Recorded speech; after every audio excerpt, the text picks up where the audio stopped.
for being here for one of our last seminars of this semester.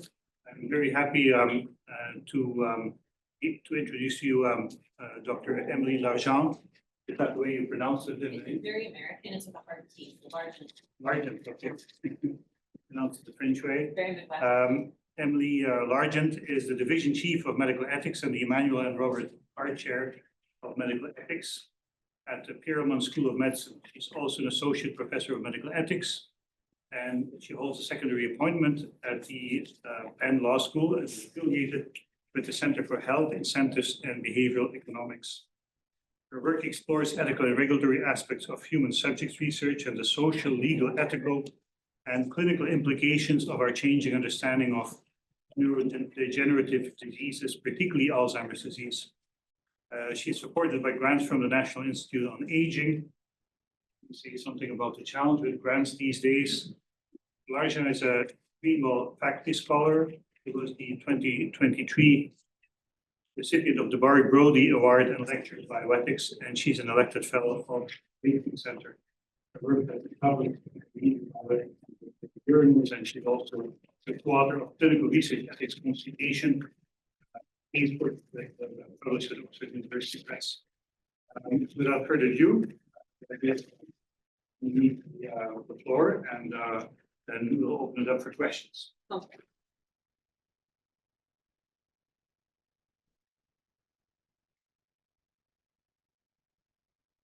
Thank you so much for having me today to talk about my work in the space of making decisions really in the midst of Alzheimer's disease.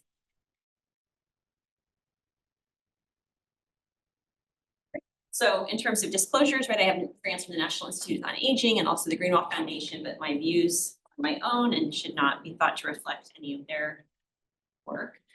So when I think about Alzheimer's disease, I think about it from an ethical perspective as a disease of autonomy, right? Our society, like particularly Western society, places a tremendous emphasis on independence and self-determination, but dementia caused by Alzheimer's disease really does affect the requisite abilities to make those sorts of decisions for yourself, particularly in the later stages of disease. Now, when we say that it affects cognition, cognition is not the same thing as decision-making capacity, but as cognition declines, capacity does as well, passing through a liminal space that I'll talk about quite a bit today, this space between capacity and incapacity, right? It's not a sudden cliff somebody falls off of, there's a space they pass where it slowly declines.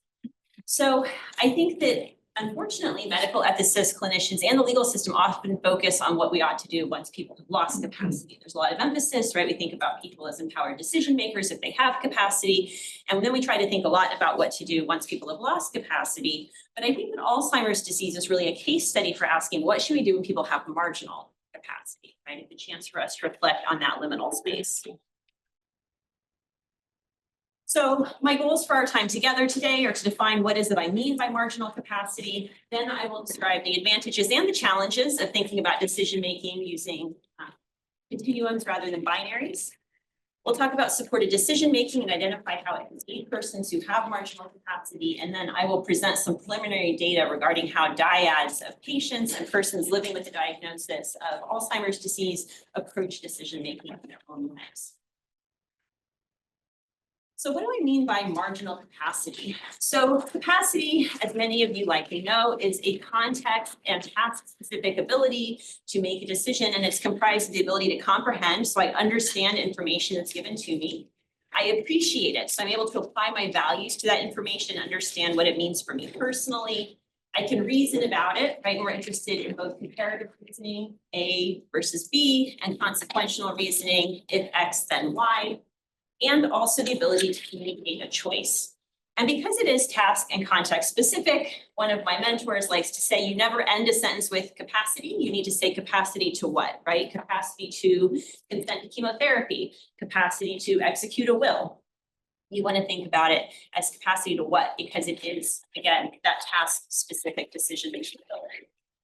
Now, patients with marginal capacity demonstrate increasing compromise across these various decisional abilities, right? We see compromises in their ability to comprehend or to appreciate or to reason. And here's a study, not one that I conducted, but it's Daniel Marston and colleagues, right? They looked at these various aspects of capacity, so communicating a choice, reasoning about that choice, appreciating the consequences, understanding. And what we find is that there's a group of people that's clearly competent, there's a group of people that's clearly incompetent, and then we do have this group that tests sort of in the middle, right? They are marginally competent as this language, the language here. And a lot of it has to do where we see the deficits are around giving rational reasons and appreciating the consequences.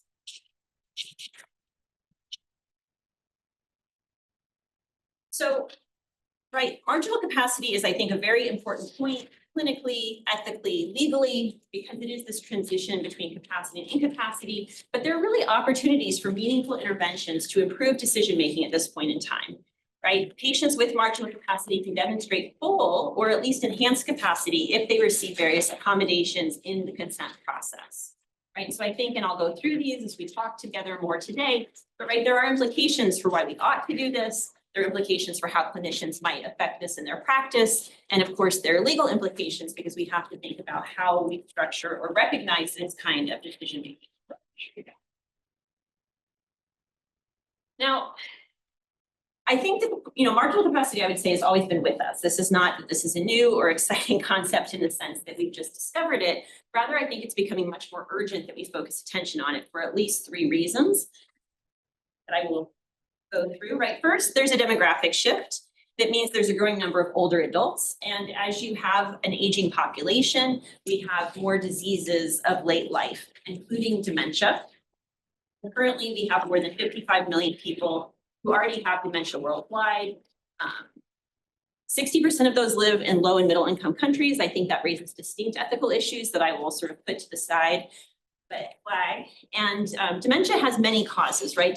Dementia really refers to these disabling cognitive and functional impairments that people have. And it can have various causes. Alzheimer's disease is the most common, estimated to cause between 60 and 80% of cases of dementia. Which you might have heard of vascular dementia or Lewy body dementia, right? It can have other causes for those disabling impairments. The second thing that's happening that's making this more urgent is that with biomarker testing, individuals are likely to learn that they're on the Alzheimer's disease continues. So for a really long time, a patient was diagnosed clinically with Alzheimer's disease. They would go in, oftentimes when they had already reached a dementia level of impairment, they would describe what they were experiencing, right? Misplacing things, word finding difficulties. And the clinician, after examining them, would say they most likely had dementia caused by Alzheimer's disease, but that was really something that could only be confirmed on autopsy, right? So you would live with this sort of probable Alzheimer's disease diagnosis. But because of the huge problem of Alzheimer's disease, the fact that it's been recognized as a public health issue, there's been a tremendous influx of money into trying to really understand how we could find disease-modifying therapies, so something that could slow or prevent the onset of cognitive impairment. And as part of trying to find these therapies, there's been a real need to understand the pathology of Alzheimer's disease so we can try to find drugs that really target that. And so what has, in the past few decades, researchers have identified amyloid, tau, and neurodegeneration as being hallmarks of Alzheimer's disease, particularly amyloid and tau. Neurodegeneration is a little bit more generalized, but it's also there. And what they found is that you can identify these in living individuals using various methodologies, whether it's PET or cerebral spinal fluid, or even blood-based biomarkers are becoming increasingly available. What they found is that this pathology can be seen years or even decades before the onset of cognitive impairment. So what that's really done is it's pulled apart this idea that you have the diagnosis of dementia and Alzheimer's disease coming simultaneously. Instead, we can now think of cognition as one thing that people can have diagnosed, right? A cognitive impairment. And then we can also talk about whether or not they have the biomarkers if Alzheimer's disease is the likely cause.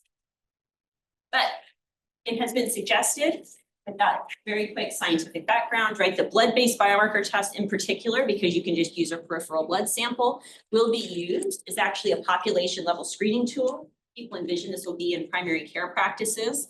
People will just have this test done as a matter of routine care to find out if they have these biomarkers or not.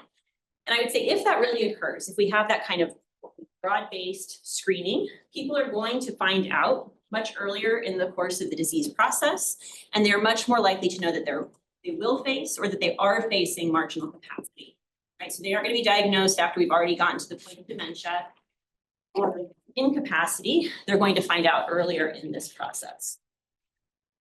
right? So the changing science is sort of the second factor, the demography being the first. And here is how we might think about the Alzheimer's continuum. So we have this preclinical phase, as people refer to it, where you have the pathophysiologic changes in the brain. So you have biomarkers evident on testing, but the individual is cognitively and functionally intact on clinical testing, right? So the current neuropsychiatric tests that we might administer say that the person is cognitively unimpaired, although the individual might, it's important to highlight, they might have subjective cognitive complaints. So they might experience that their memory is declining, right, or that they're having more difficulty, but we just can't measure that on our current tests.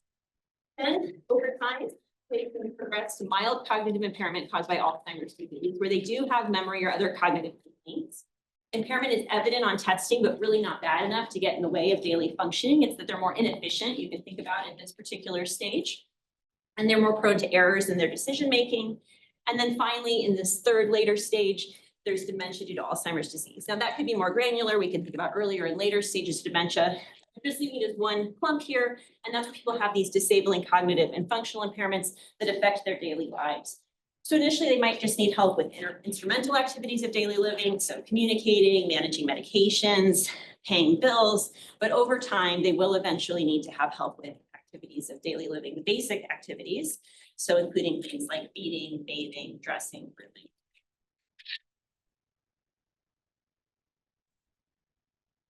When I'm talking about marginal capacity, where it has been measured clinically is really in this area, right, of mild cognitive impairment and early stages of dementia. That's the window that we're really thinking about here, when people are experiencing marginal capacity. So the third thing that's happening is that we have new drugs that will hopefully let the individuals live on the Alzheimer's disease continuum for a longer period of time. So in the US, right, the US Food and Drug Administration has approved, and we're seeing clinical adoption of various disease-modifying therapies. So they actually target the amyloid plaques that are thought to cause Alzheimer's disease, the symptoms. And those drugs are very specifically intended to be given to individuals who have a mild cognitive impairment or early stage dementia. That's the FDA-approved label is for that group of people. And what we hope is that if treatment is successful at that point in time, people are going to live longer in that stage of mild cognitive impairment or early dementia, so longer with marginal capacity potentially. Now, my understanding is that lecanemab and donanemab, the two drugs that are really being used in the EDS context now, are currently under review by Health Canada, but if anybody has other information, you can let me know. I'm happy to discuss during the Q&A some of the controversies around these anti-amyloid therapies. There's been a lot, but right now I'll just point out that there has been controversy. So, right, we've now defined marginal capacity. So it's this, people who have this, they're kind of in between space between having capacity or lacking capacity. And we know that it's a growing number of people who are affected by it because we have increasing diseases. We have more ability to diagnose people earlier when they're more likely to be in that phase. And we also have now drugs that we can give to some individuals to prolong the time they're experiencing it. All that being said, marginal capacity really seems to be a problem that hides in some ways in plain sight. We often see in discussions of decision-making that there are two binaries assumed, right? And I think this is true certainly in bioethics. I think it can be seen as true in areas of the law, but the binaries are, right, you have decision-making capacity versus incapacity. People do or don't have it. And also, we really talk about people having self-directed decision-making. I decide for myself, I decide as an individual, or we talk about surrogate-directed decision-making, whether that's through guardianship or having a substitute decision maker, right? The idea is that you either are deciding for yourself or somebody else is deciding for you. Now, in a law school, I think you can all appreciate that binaries are really easy to administer. It's nice to have bright lines and people fall on one side or the other because rules are off, they're just more straightforward to apply. Standards are fuzzier and I think harder to administer, and marginal capacity really gets us into this fuzzy area. But I think that the binaries in this case are also problematic oversimplifications that lead us to various ethical problems, in particular that I'm going to highlight. So why do I think they're oversimplifications? First, the abilities that constitute capacity are not all or nothing, right? I talked about, first of all, having, that you need to have the ability to understand, to appreciate, to reason. And I showed you that empirical data that suggests that people really can be in the middle, right? It's a spectrum. It's not one thing or the other. And forcing people who have marginal capacity into the binary of capacity or incapacity can result in either their under or their overprotection, which is something that we might worry about. So we can think of this as something of a Goldilocks problem. If we grant them too much autonomy, right, if we say that they have full capacity, we know that legally and ethically people with capacity are considered empowered decision makers, this doesn't recognize their vulnerability, right? Their inefficiencies in decision-making, the errors they might make, the fact that a lot of them are much more prone to scams. We know that these are all issues that are faced at this stage. But if we say, you know what, you lack capacity, if we put them on that side of our bright line between capacity and incapacity, then we really are at risk of overprotecting them, right? We know that there are decision-making tools for individuals who lack capacity. We can think of these in terms of advanced directives. We can think of these in terms of powers of attorney, right? But a common feature is that a surrogate is going to decide for the person. And I think, you know, from an ethical perspective, wrongly appointing a surrogate wrests autonomy away from people who might still be able to self-determine. And what we're doing in that case is we're actually accelerating the effects of Alzheimer's disease that are most feared, right? We're taking decision-making authority away from people who might still be able to exercise it. And one of the most feared features of the illness is that you can no longer decide for yourself. So that puts us in a difficult position, right? We have to figure out how do we balance these considerations and sort of get the protections just right. The other kind of binary I talked about as being problematic is this idea that I decide as an individual or a surrogate decides for me. And the fact is that I think when we reflect on big decisions that many of us have made in our lives, we have included others in that decision-making process, right? Maybe in deciding whether or not to come to grad school, you asked friends, or you asked a parent, or you asked somebody else to weigh in. What was it like to go to grad school? How will I afford it? Right? Questions. In the case particularly of medical decisions, in the context of Alzheimer's disease, I think the inclusion of others reflects that others care. They care for the patient.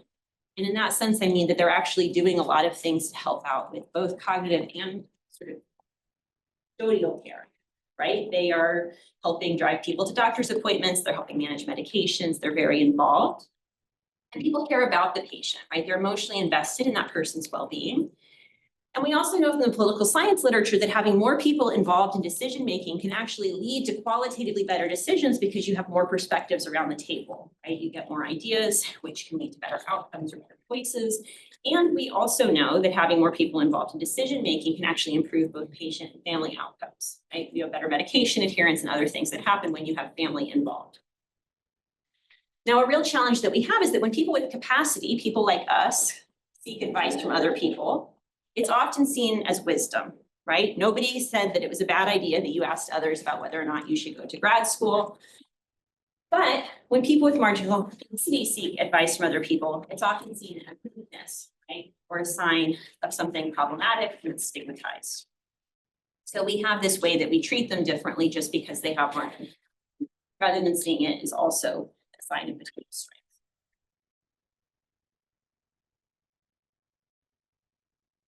I've persuaded you at this point that it's important that we actually do move beyond the binary of capacity and capacity independent versus surrogate decision-making. And if we do that, we can explore intermediate approaches, right? We can think about alternatives that we might have that are neither wholly self-directed nor wholly surrogate-directed kinds of decision-making.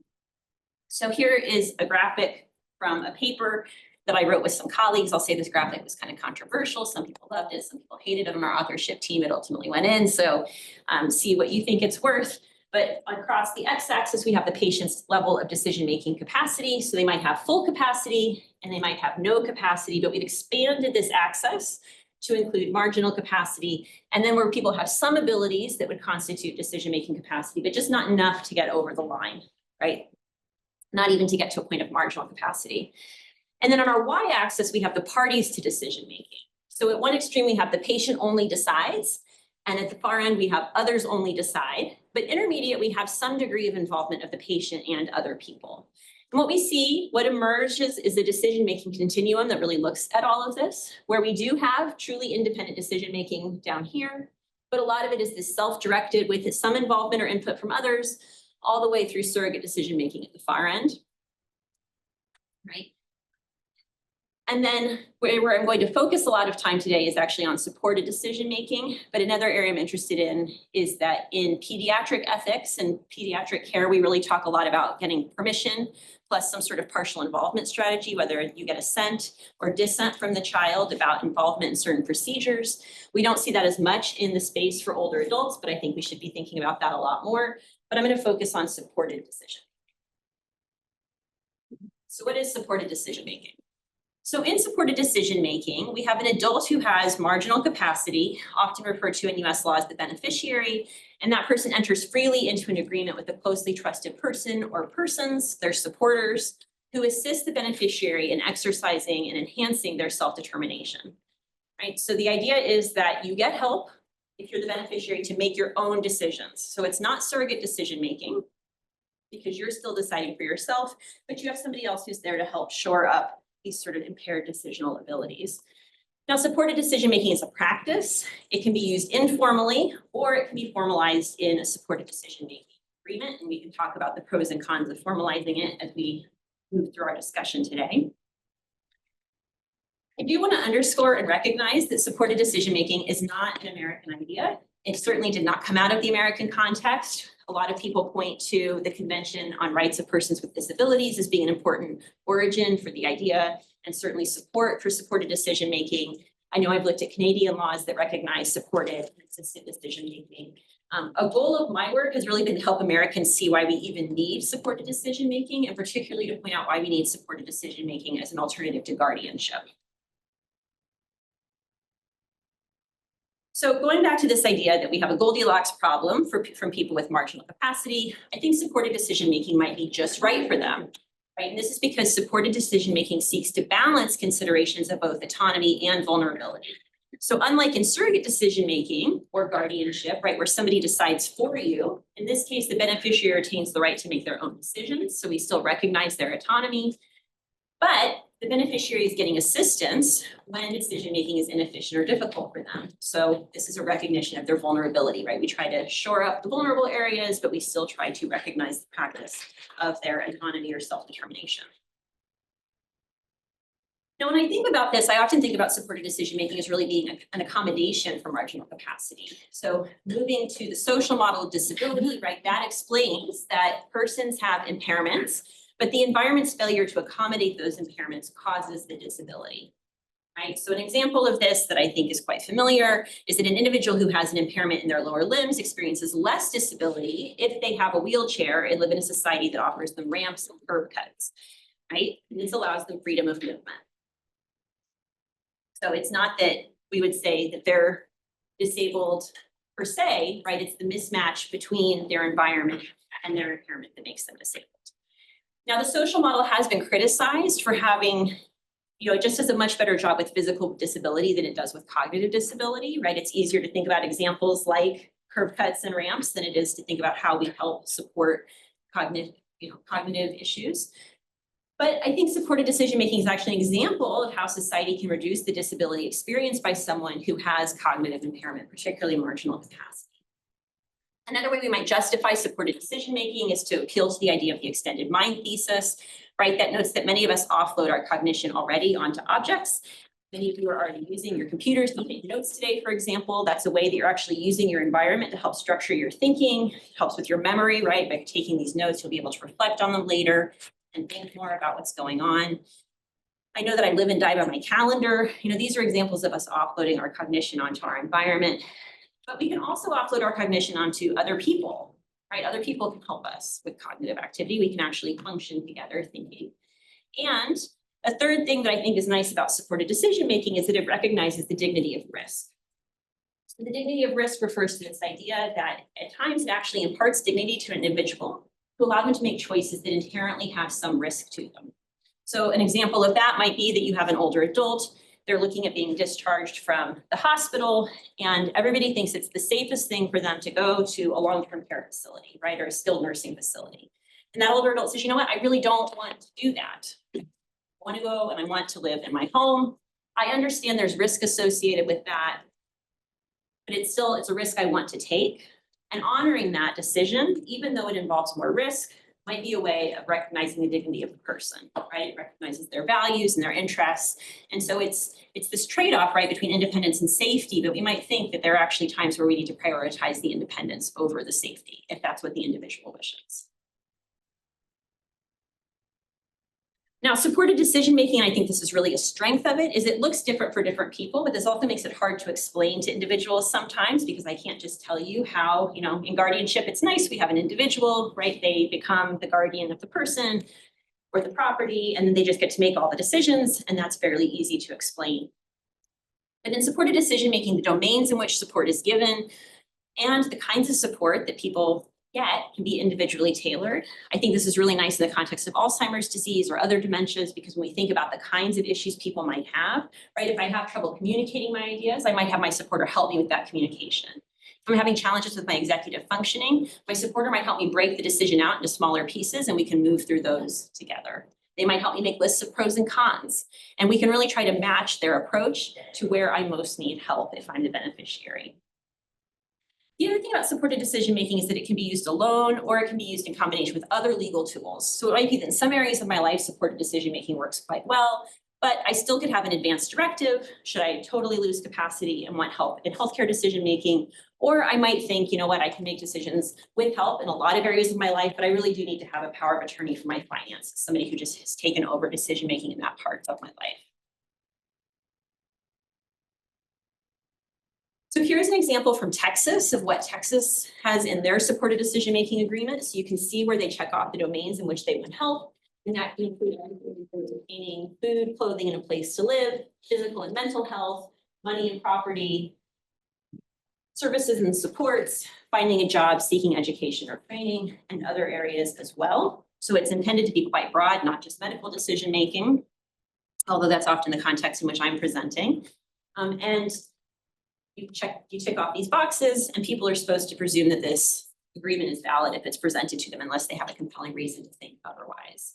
Now, some of the goals, Texas is, I'm sure its reputation precedes me, but the, it's quite a conservative state, but reasons for this included things like just the aging population was actually overwhelming the judicial system, the need for guardianship, the demand was so high. This was seen as a way of actually trying to reduce the burden on courts. It addressed some concerns that guardianship, right, is a one-way ratchet, very hard to get out of, and expensive because you have to go back to the courts regularly and have it reaffirmed. So this is easier because you don't have to appeal to courts in the same way. Right, so lots of benefits in that respect. And then also this idea, I think that there's, really in the US, there are a few issues right now that we all agree on, but there is bipartisan agreement that it's important to recognize and help people with disabilities. So right now, about half of states formally recognize supported decision-making or have legislation in which they are considering supported decision-making. Okay, so how well does supported decision-making work in practice? So far, I've given a number of abstract arguments about why I think this is an ethically, legally, a clinically important point for intervention. But what we really all care about, or I think we should care about, is does it actually work? Does it stand up to what I have argued that it might do? So supported decision-making really grew out of the community of individuals who have intellectual and developmental disabilities. There were a lot of parents who were seeing their children who were gaining the age of majority. They were at this point of transition.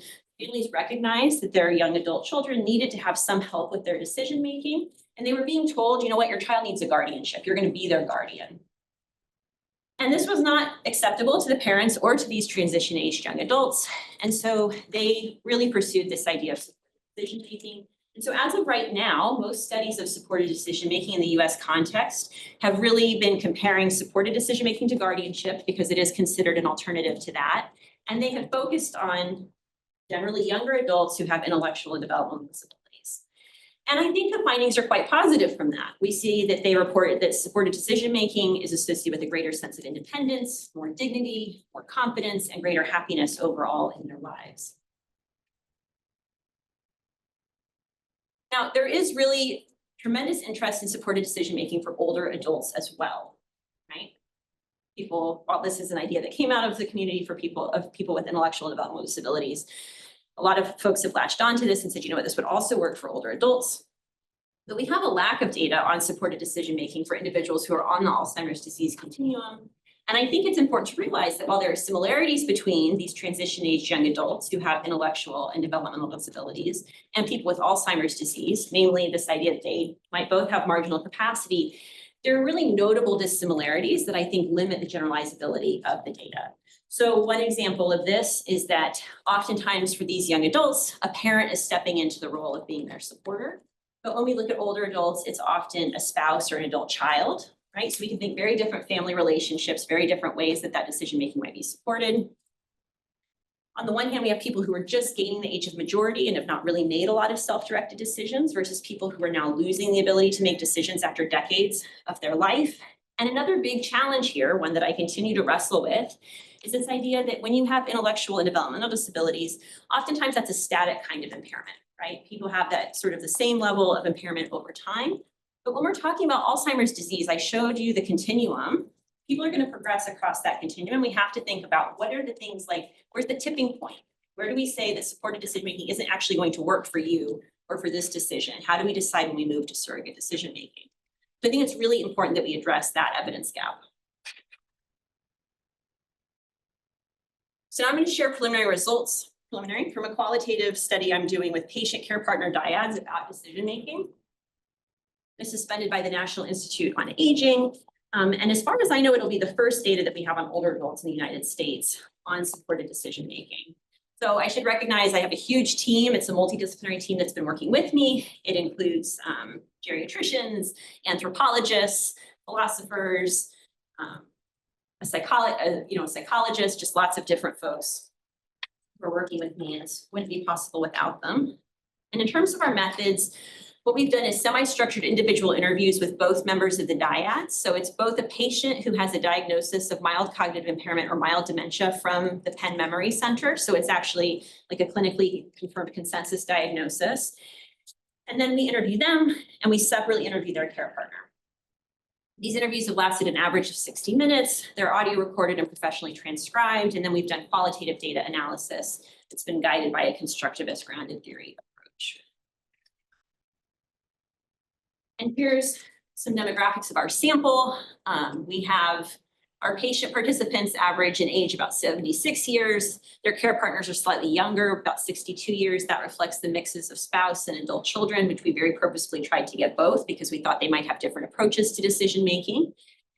We do see their mini mental status exam, although those scores can't be used to gauge capacity. We feel quite confident that they're in a range that suggests that marginal capacity is quite likely. And we have, I think, a pretty good mix of male and female, as well as a mix of white and Black or African American participants, reflecting the diversity of our local community around the University of Pennsylvania. So what are some of the key findings that we've had? First off, I think unsurprisingly, dyad members felt maintaining independence was really important. And this was important to both members of the dyad. Right? So patients wanted to assert their independence, and they were really sensitive actually to how getting help from somebody else changed their relationship with that person, right? It changed the nature.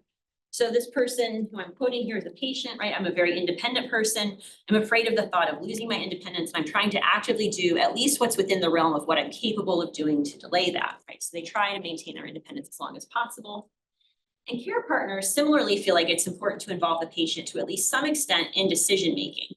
So this is a wife, and she says of her husband, I think as long as he's able, he needs to have the most say in what's going on. I think he still needs and wants to make a lot of his own decisions. So they were really trying to balance this, which isn't to say that they felt like this was an easy process.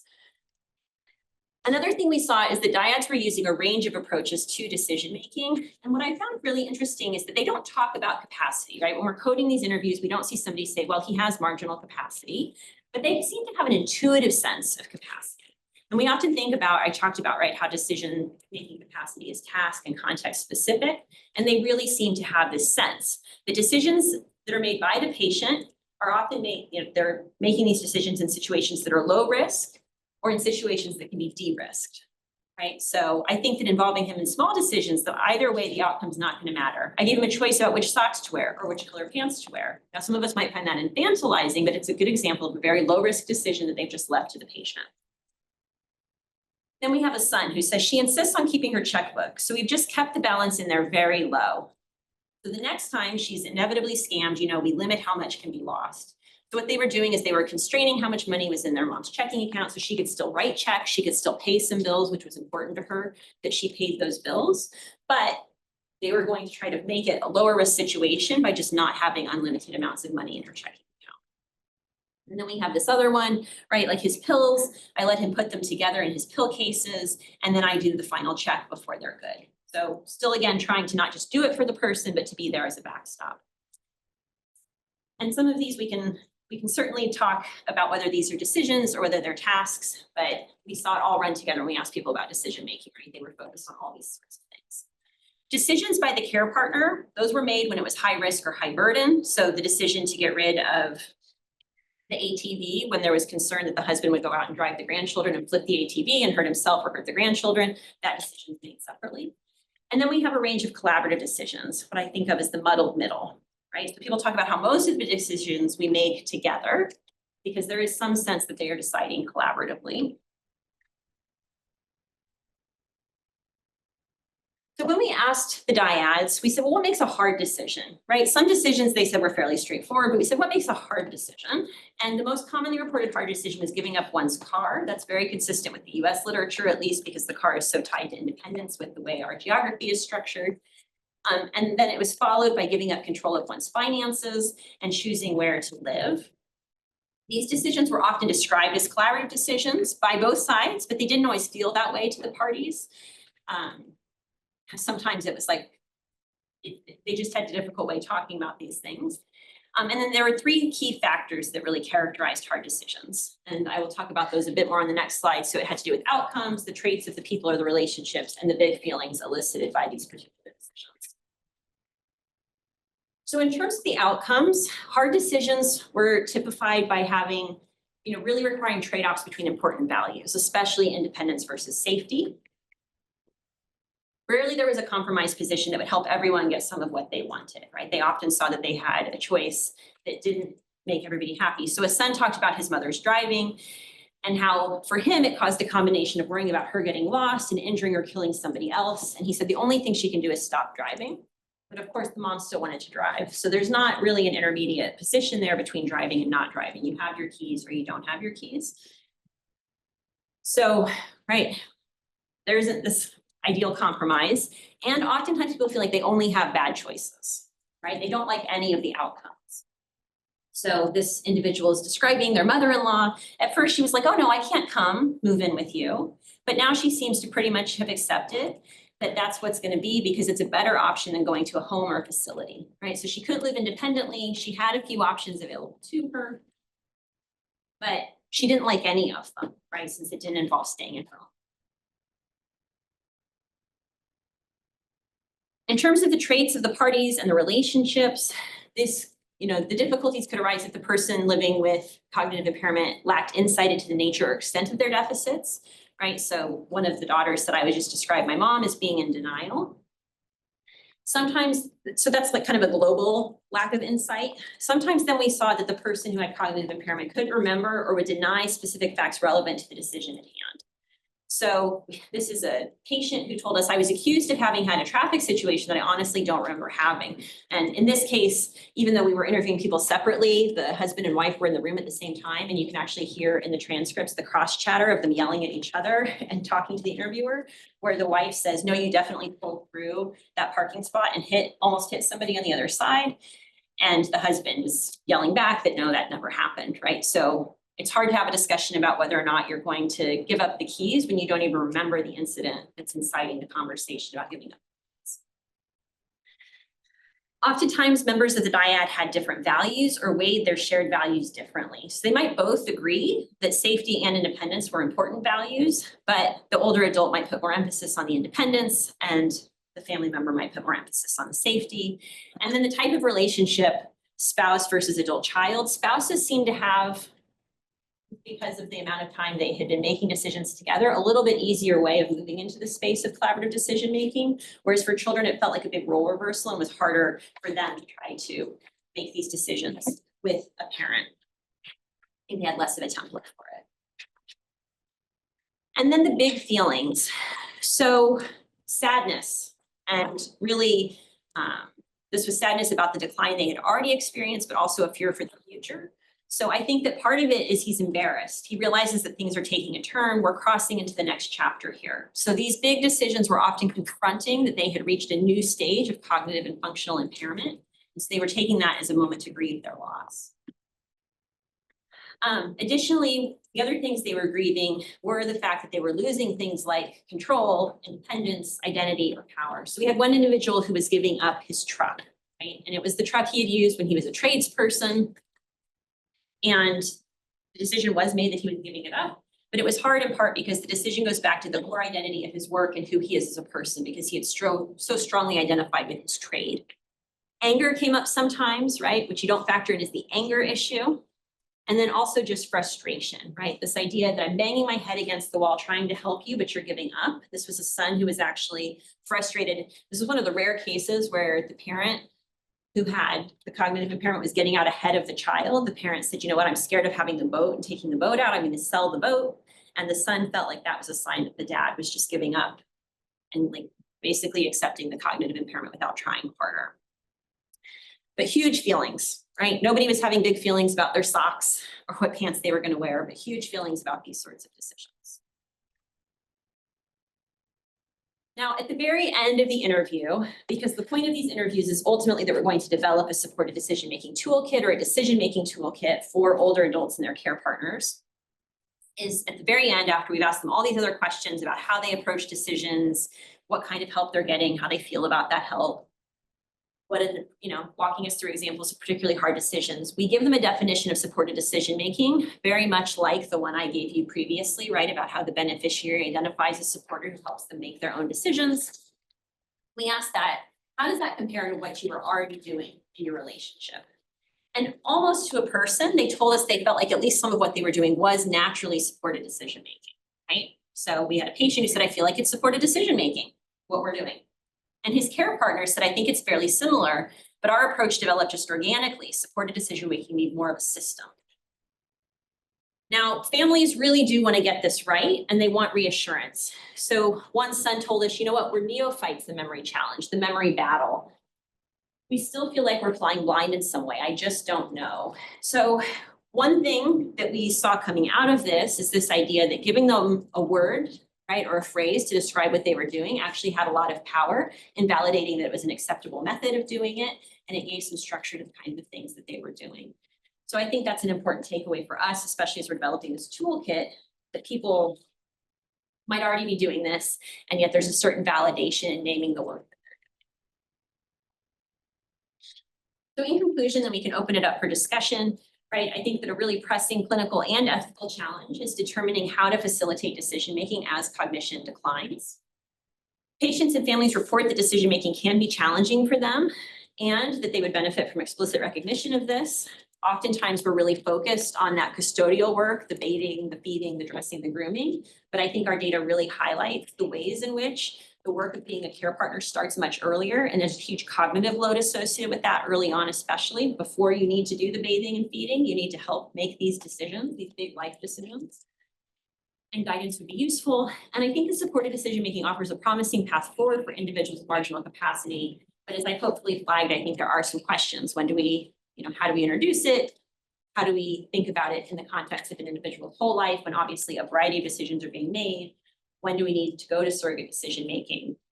How do we do that? So with that, the end of my remarks. Happy to open it up. Okay, so I have a short commentary. Okay, and great. Open it up for questions. So many people here know I work quite extensively, too extensively, on issues around medical assistance in dying, and your presentation on advanced request, obviously, on decision-making in the context of marginal capacity, immediately in the Canadian context evokes what is currently a very hotly debated topic. Should we allow decisions about medical assistance in dying on the basis of advanced request, or even among people who have marginal capacity for decision-making? And you may not be able to respond immediately to my short commentary, but I'm still struggling about what your analysis and your research actually would tells us about the challenges in that particular context. And so particularly your emphasis on this idea of hard decisions with particular outcomes, particular traits of parties and relationships and big feelings in the decision-making process. So I wonder if your research doesn't emphasize again the importance of the law still setting certain limits on what are appropriate choices that can be made in specific circumstances. It doesn't apply immediately in the American context, but in the Canadian context, we currently already have, through interpretation of the Canadian Association of Medicines and Providers, people who are deemed to have qualified for medical assistance in dying, who have early onset dementia, who can make choices about waiver of consent in the future that they will receive medical assistance in dying. But I think it's a kind of situation where when we think about the hardness of the decision making, there are three brief comments that I would say and that relate to this kind of analysis. One is unique vulnerability associated with that type of decision. Both at the time of making this decision, if you think about people with a dementia diagnosis and with marginal decision making, the difficulty of imagining a future. So it relates to the idea of the disability paradox of people cannot imagine that they actually would have a life with dignity in a situation where they have cognitive decline. So at the time where they have to make a decision what will happen in the future to them, they're confronted with that. Then at the time of the implementation of the decision, they may actually still have marginal capacity or very, very reduced capacity, but more in terms of the capacity for decision making about pleasure and pain. I mean, at the level of very basic decision making. But somebody would have to implement then a decision actually to sit the person down and end the life of the person, which is happening in the Netherlands. And so there have been some cases. There was one case that went, as you know, up all the way to the Supreme Court, where a physician and the family decided, oh, this is a time when the person is suffering intolerably, so we have to sit the person down without the person fully understanding what's happening. We sit the person down, we make her drink a coffee, she falls asleep, and we end the person's life. And in the case of this Dutch decision, actually the person woke up and tried to remove the syringe, and they still went ahead. And then a third factor, I think, is again, when you think about hard decisions, unique contextual risks because of the relationships involved. Caregiver fatigue, I mean, you worked with dementia more generally. So yes, I think surrogate substitute decision-making and surrogate decision-making are interesting models, but they don't solve the kind of dilemma of the risks created by who has to make decisions at these difficult moments. Somebody else has to interpret, somebody close to the person has to interpret the level of suffering. So anyway, so I'm fascinated by your study.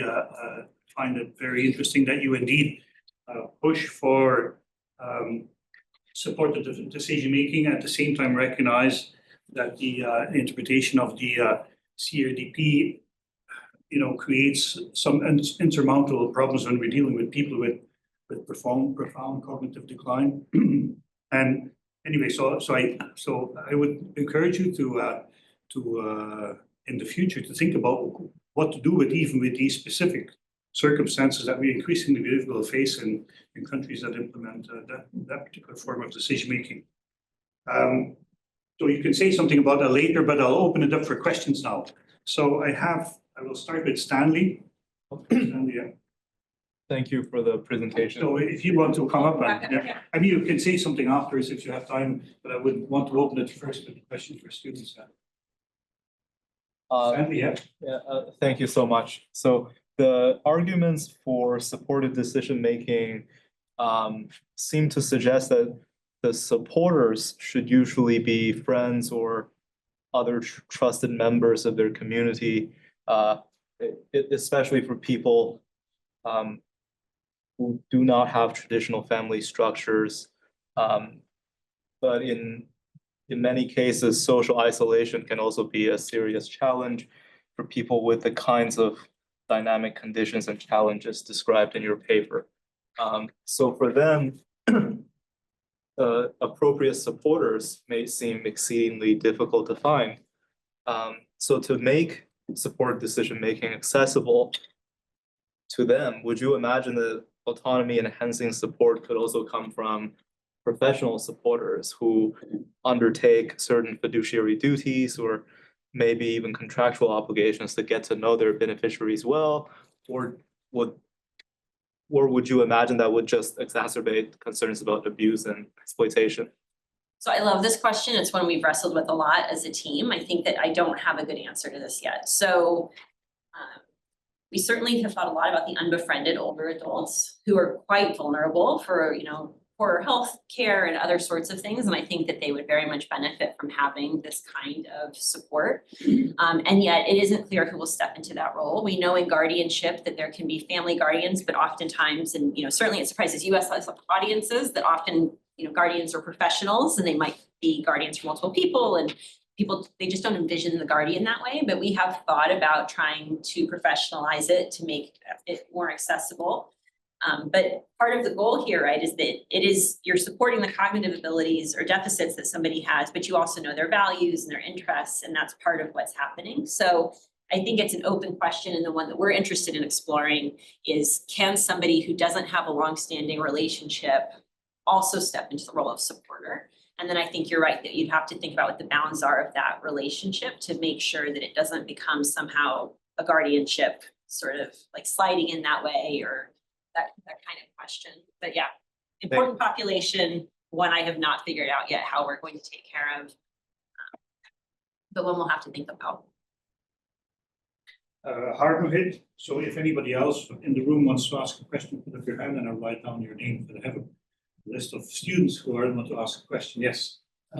So with the Texas law to prevent abuse, does it allow for with the temporary appointment of an alternate supporter and conflicts of interest, would in a conflict of interest, would this be self-reported, or would the state kind of, I guess, proactively? Yeah, so there's not necessarily a lot of oversight of supported decision making, right? That was one of the goals of getting it out of the court system, to make it less burdensome on the courts and to make it easier to maintain.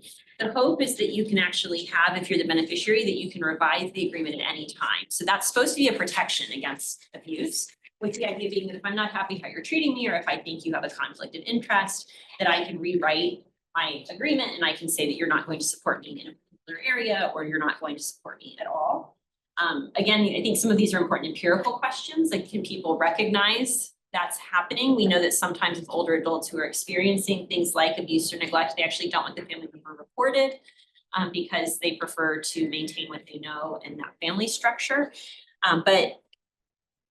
So again, I think it's an empirical question.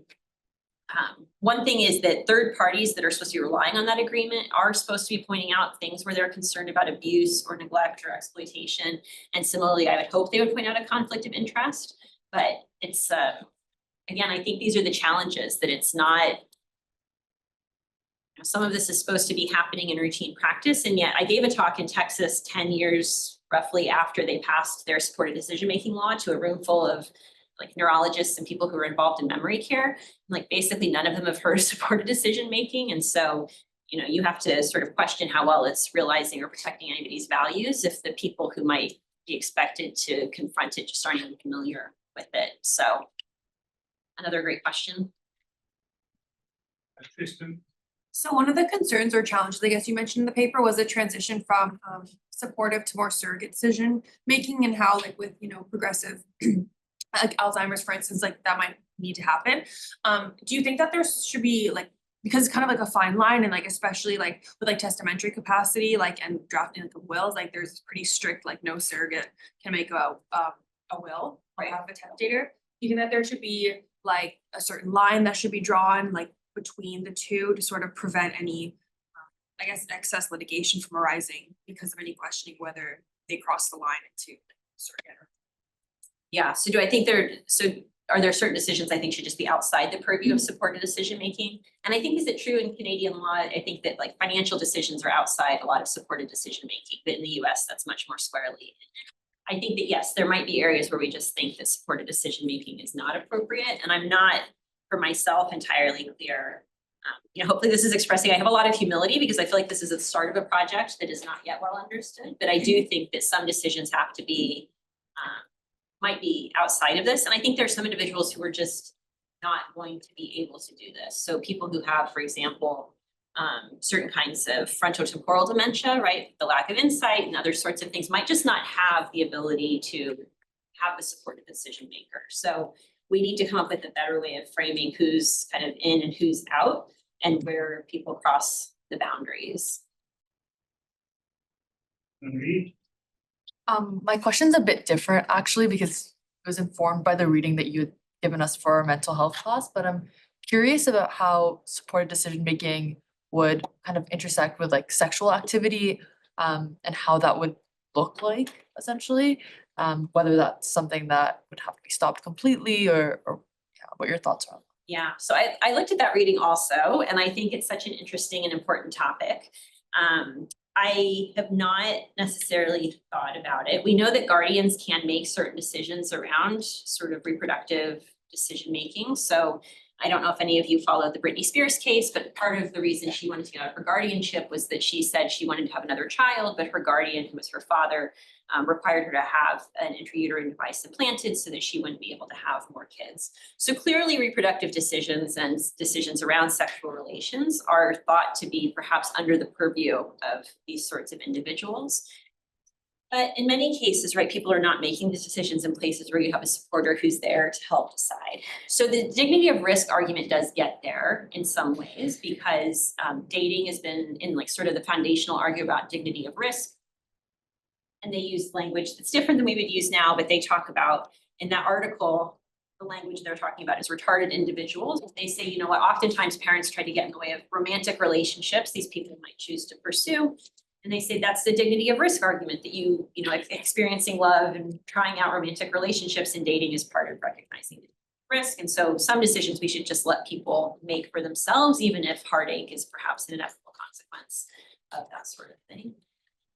And tonight, you know, especially I'm happy to talk more about it, but we've certainly seen in the US that consent has been used in ways, you know, to sort of punish people or get at people where there's been family conflict. So I think it's a very tricky area. Emily?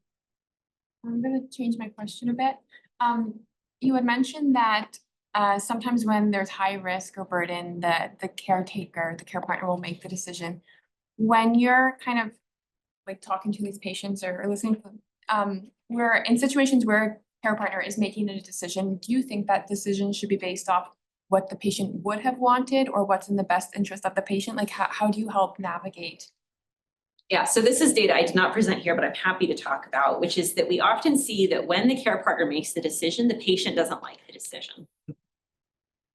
And oftentimes it might be a decision like, you know, like they wanted me to go up the car keys sooner, or they wanted me to move sooner, and I didn't like that decision, but they made that decision because they said I had left the stove on too many times, right? The care partner had a reason for why they had chosen to do what they did, and the patient said, you know what, I didn't like that. That's not the decision I would have made. And I think that, but when we asked them and we did push back, we're like, well, why didn't you argue with that decision? And they actually had a number of reasons why they just went with the flow with those decisions, even though they didn't like what was decided on their behalf. Sometimes they just said it's part of getting older is that you just have to not sweat the small stuff. And this becomes ultimately small stuff in the context of relationships and life. And I'm just not going to argue with it. Then, and I think this becomes a little bit more problematic.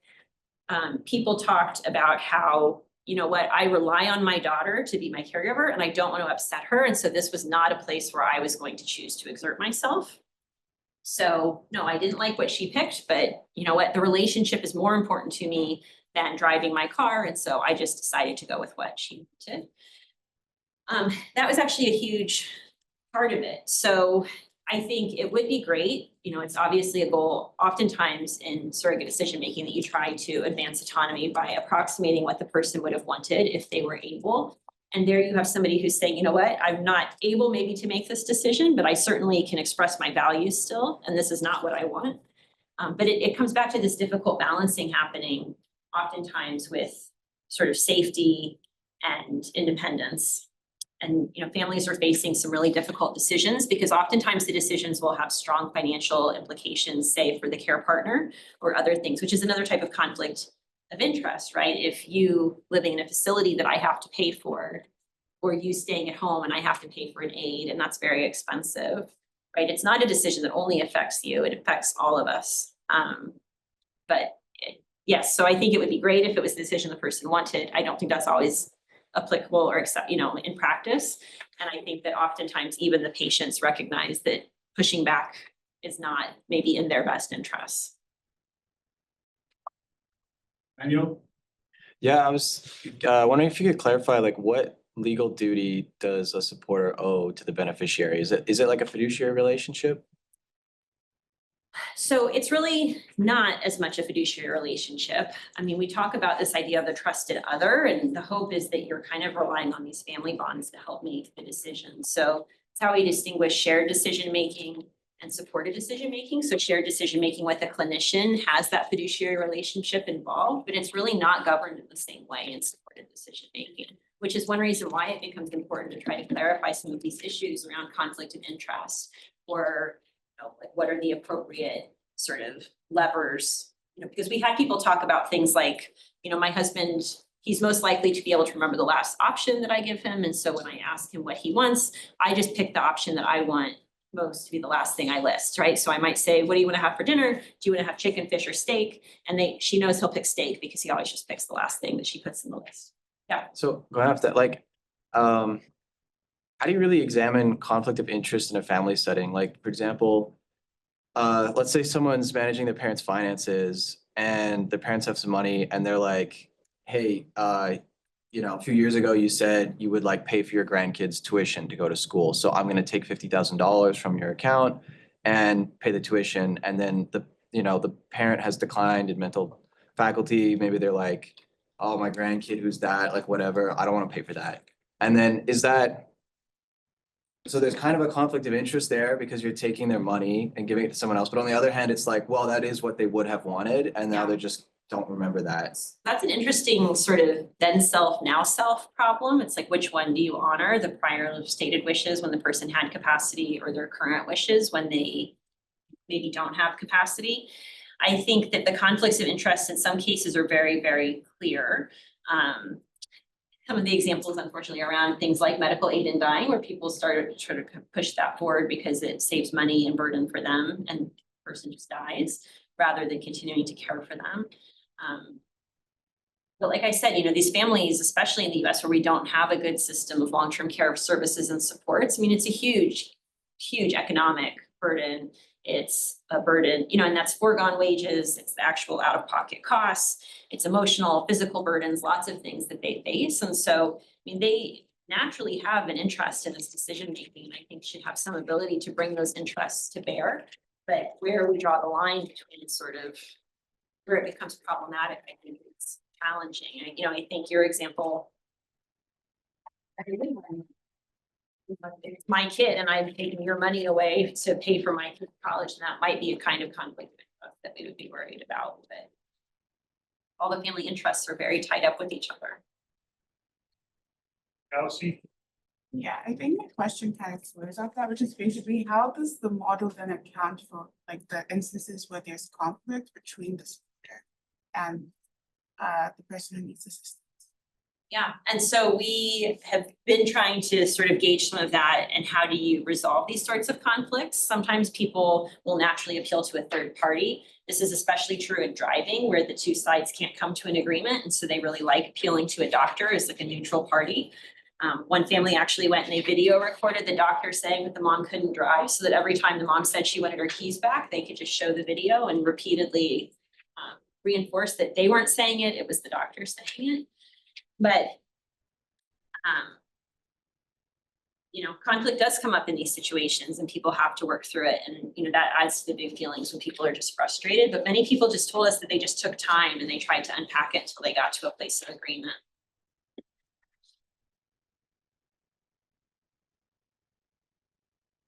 Ali? Yeah, I'm just over Zoom. Can you hear me? Yes. Okay. It's actually a different question than when I submitted, but it was related to what you were talking about, Professor Lemons earlier about medically assisted dying. I just am curious as to how programs like these sort of grapple with, you know, capacity issues that are more fluctuating and not necessarily like a gradual progression. Like how does it deal with capacity issues that fluctuate pretty substantially in a short period of time? So we have certainly written for clinical audiences that they should be constantly assessing capacity and that, you know, they'll have to decide whether something is a decision to be made by the patient, to be made by the surrogate, or to be made in a supported fashion. You know, by repeatedly assessing her decision.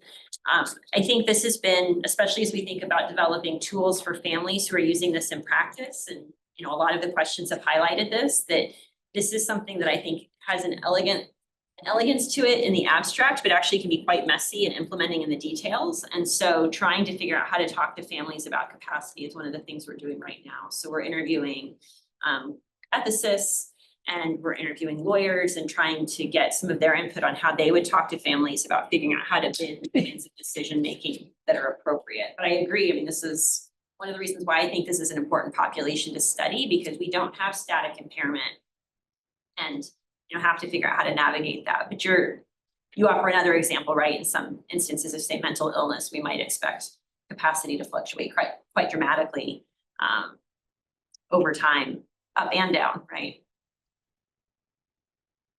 Okay, Tony?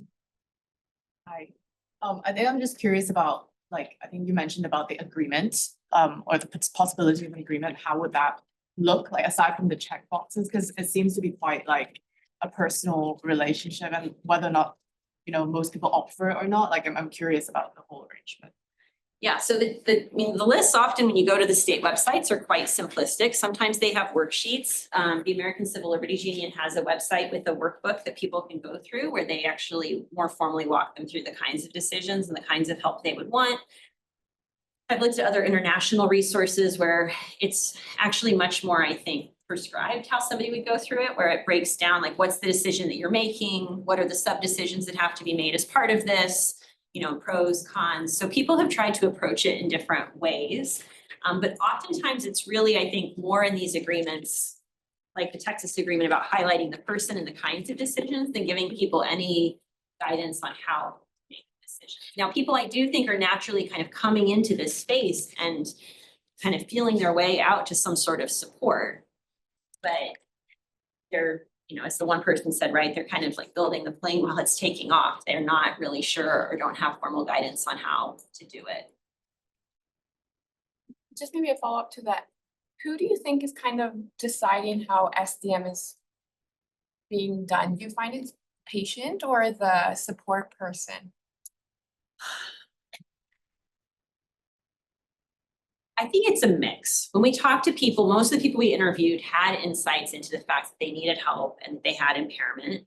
And they could tell us that there were certain kinds of decisions they needed more help with, right? And even if they were really reluctant, or if they were trying to find ways to remain involved, they knew, for example, like I have to bring my spouse into paying the bills because I recognized that I was missing things. We had overdue late bills, right? We were charged for those, but I still want to be involved. So I still sit down with my wife at the end of every month and we go through the bills together so that I know where finances are. And I've kept a password so I can log in and just check on things.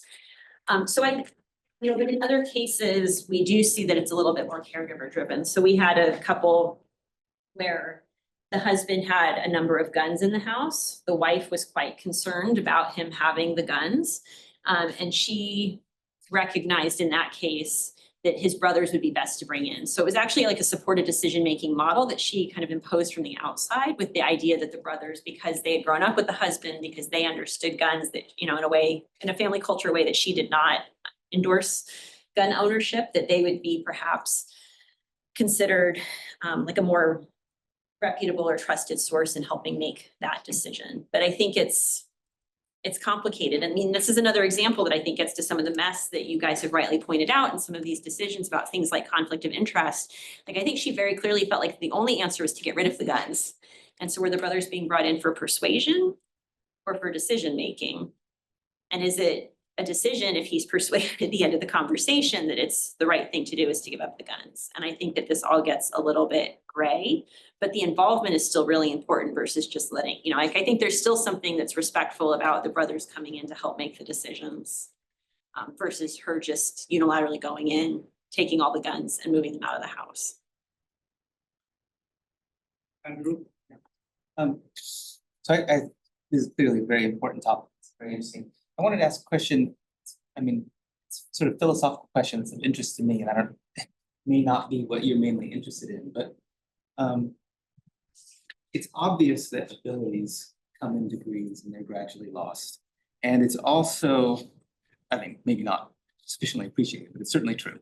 And it's certainly true that you can think of the amount of, you know, support or input or whatever you want to call that is something that can be more or less. What I was trying to understand, though, was how you thought about authority. Because when I think about capacity or competence, part of what I'm thinking about is where do we allocate decision-making authority? And so it seems like there's different models that you could have in supported decision-making about where the authority lies. So one view is just like a kind of counsel picture. It's like, okay, so the patient is the one who makes the decision. And like a lot of people, it's good for them to have counsel. And we're going to foster that and encourage that. The second model is something more like required consultation. So sometimes this happens with some kinds of officials. Someone is allowed to make the final decision, but they have to make the decision in consultation with cabinet officials or whatever. So that could be a picture like you've got to go through the process of the consultation before you make the decision. At the other extreme, the way people sometimes think about decision-making for younger children, it's like really the parents make the decision, but they have to do the consultation with the child to get something like their perspective. And then in the middle, maybe you've got some kind of picture like genuine shared authority or decision-making, something like a jury decision, like the jury hasn't made its decision until there is a consensus. So I was wondering whether, like, how you thought about where authority lies in the decision-making cases. Is there one model, or does it, like, is there sort of, you know, I mean, yeah, are there sort of different places where the authority lies? Does the law have to like figure it out as to where the authority lies? And the one last question I wanted to ask kind of on this question about authority is, so I can totally see why, like, some people who would know they've, like, with your, like, the form Texas. Mhm. So if there's a patient who knows they need support and want to involve other members of their family kind of in their decision-making, that's one thing. But is this something that is like, you reach a certain stage of marginal capacity, and it's kind of going with one of my models, like now you are required, you're not allowed to make the decisions unless you've got the support.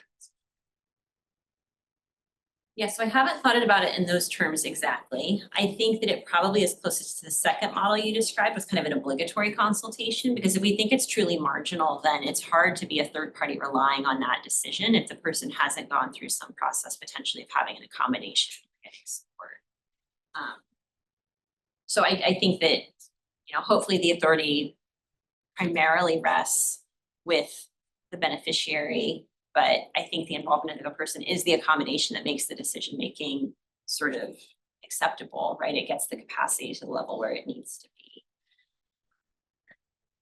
But yeah, and I think that your counterpoint about children is nice, right? It's like I make decisions around my daughter's healthcare, but I do try to engage her in part to help her get to a place where she can assume responsibility for her own medical decisions at some point. But I don't have to do it in all cases. Like if I'm not actually going to weigh her opinion, then I think that's disrespectful to ask her what she wants and be like, oh, too bad. But I do think that there's still this idea that going to her is important in at least some instances. So that would not, so that would not count as supported decision making. And so if an adult, I mean, if I was taking care of my father or something in that way, that's a kind of respectful surrogate decision. making. Yeah, I think That's that not- gets us but- more to the point of like permission and assent and dissent in those cases, right? So on the spectrum, I think it moves us further that way. So I think that the authority shifts probably as we go along that continuum where it starts with the patient and goes increasingly to the other party. No, but thank you. I'll have to think about that.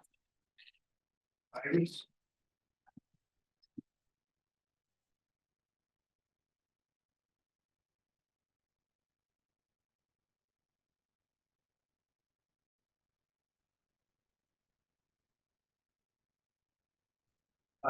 So they have a question from Effie. Do you, are you still there online? Do you want to say it in person?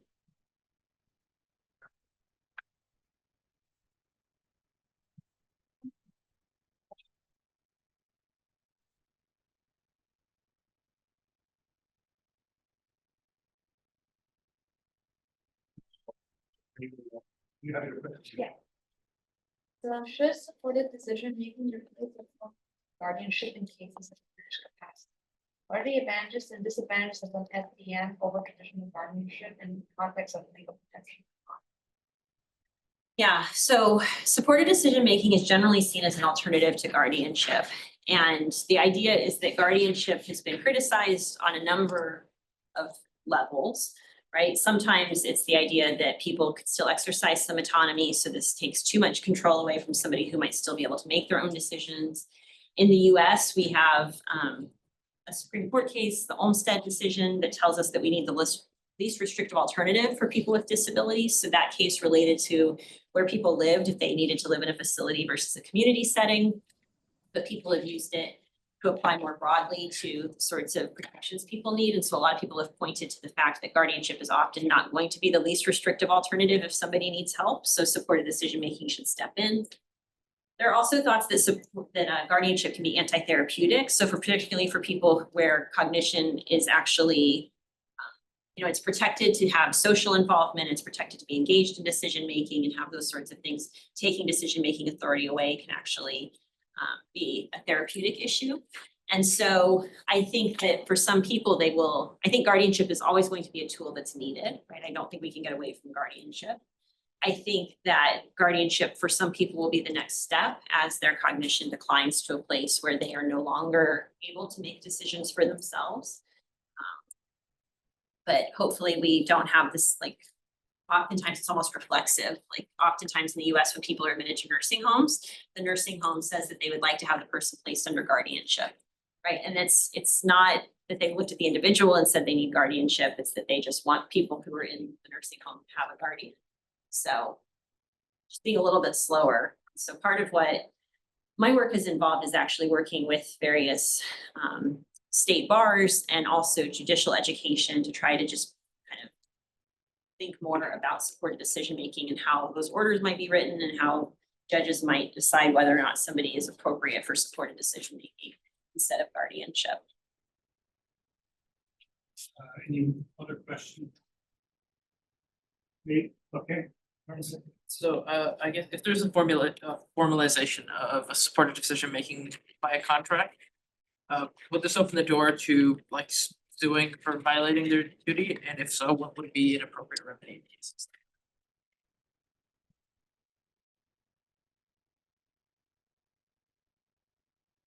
I mean, I guess you could challenge, people have certainly gone and challenged their decision makers and changed things. And I think oftentimes the remedy would be having your desired decision being respected, right? That you would be able to change the decision. I think the bigger challenge right now is actually just that a lot of third parties don't know to recognize those agreements. And so, your rights are not really realized in practice. People don't know or understand that. And that's true in financial settings. It's true with lawyers, but people are very hesitant to sort of recognize marginal impact.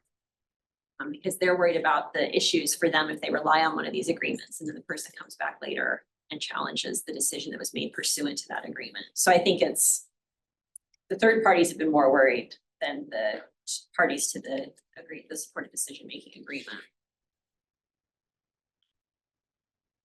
Question about the Convention on the Rights of Persons with Disabilities. I think most people are critical of the extreme interpretation or the interpretation that Yeah. there is a that there has to be an absolute recognition of capacity.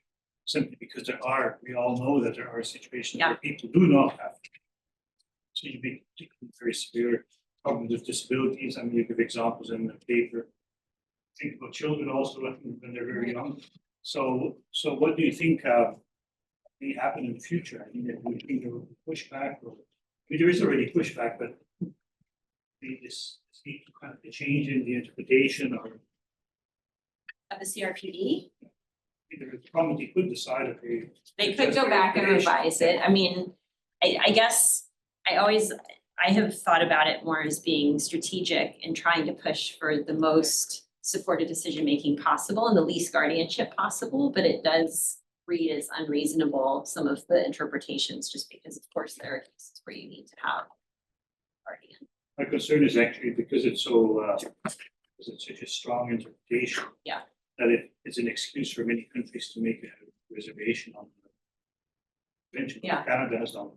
So, and then it actually undermines the idea that we have to promote supportive decision making, because then you say, oh, we can't do that because it's impossible. Yeah. It's irreconcilable with the illegal approach that we take, therefore we'll stick to substitute decision making. So We don't even endorse it. We don't even recognize it in the US. So, but yeah, I mean, I do think that I think it's an error to be so strong in that language, but I think it's also hard to parse the cases that fall in and out. false. There is no, you have a question? I have a question, Final but question, okay. I'm not sure how good it is. How do you, because this is like adding a new level to previously existing guardianship. But I can see how that might trigger like section 7 charter rights, because you're adding like a guardianship is already thorny, but it's justifiable under the current, under the charter. So here, if you say if I foresee myself becoming disabled, in the mentally disabled, and I foresee myself no longer being able to make decisions, I give you my decision-making powers. However, so first of all, has to be revocable, right? So I must be able to revoke my decision, to retrieve my decision-making power even after I become intellectually disabled. It still allows me to make a bad decision to retrieve the decision-making power that I have given to you, and then still, so that has like changed to nothing. But if you don't allow the individual to go back on their decision, that would, I believe that would constitute a section 7 infringement, especially considering there's a possibility that at some point they regain mental capacity in the future due to advancing medical treatment or something like that, right? Section 7 is the right to life, it's very good person. So like bodily autonomy, right, is covered under section 7. Yeah, I don't know enough, I think, about Canadian law or section 7 to be able to answer, but I think that there are, thought to be levels of capacity, like the will was given an example earlier, that you have to have certain levels of capacity to do some of these things. At least in our context, you could potentially appoint power of attorney or a springing power of attorney, but you might not have the capacity to revoke it later, right? Because it would only be activated once the person lost capacity. But if you regain the capacity, you must still be able to retrieve that power. And you could challenge it if you regained capacity, yeah. Discussion comes in that if you take the CRDP approach, that you always should be able to have some say. Yeah. So certainly in the context of marginal capacity, it's some level of expression, even just signs of resistance or signs of disagreement should be respected. So it should have some value.